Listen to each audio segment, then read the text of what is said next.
তা বলি কি, পাড়ার কিছু জ্ঞানী মানি লোকজনদেরকে, আমি তো বের হয়ে বিয়ে হয়েছিলাম, তো আমাকে তো অনেকে অনেক কথা বলছিল। আমি বের হয়ে বিয়ে হয়েছি অন্য ধর্মের, অনেক কিছু। হ্যাঁ, তো আপনারা তো এই যে 14 গোষ্ঠী, মানে 14 গোষ্ঠী মিলা মেয়ে দেখা শুই না পছন্দ করে মেয়ে এনে ছেলেদেরকে বিয়ে দিছেন। তো এখন আপনাদের ছেলের বউরা আপনাদেরকে ফালাইয়া থুইয়া বাপের বাড়ি যায় থাকে কেন? আপনাদের ছেলের ভাত খাবে না, হ্যান ত্যান, আপনাদেরকে ভাত দিতে চায় না। প্লাস হচ্ছে আপনাদের সবসময় ঝগড়া লাগে কেন ভাই?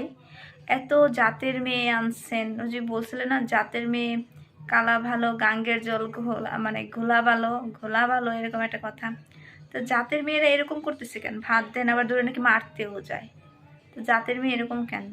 আমি না হয় অন্য জাতের মেয়ে, আমি তো ভালো না।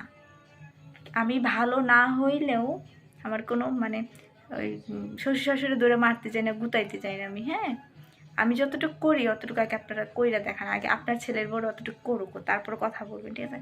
পুরো এলাকার লোক জানে আমি কীরকম। সুতরাং আমি এটাই বলতে চাই, টিসমাইরা কথা বল না, মুখে এত বাতেলা ফোটে যে জাতের মেয়ে কালা ভালো গাঙ্গের চুল ঘোলা ভালো।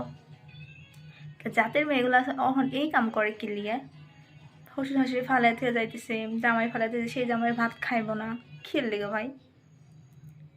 আর এখন তো এটাও দেখা যাইতেছে শাশুড়ির থেকে পোলার বউয়ের বয়স বেশি। ব্যাপার কি? সমস্যা আছে কোনো জায়গায়? বুঝলাম না তো। আর ছেলের ভাত বউরা খাইব না কেন? ছেলেদের কি দাঁড়ায় না? এখন তো এই কথা বলতে ইচ্ছা করে।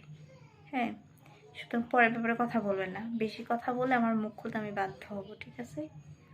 আমি যেমন আছি ভালো আছি, আপনাদের কোনো ব্যাপারে আমি কথা বলতে চাই না ডিয়ার্স। সো এটা বন্ধ রাখবেন, ঠিক আছে? নিজের ফ্যামিলি ঠিক করেন, তারপর অন্য বাড়ির বউদের সম্পর্কে কথা বলতে আসবেন। ওকে।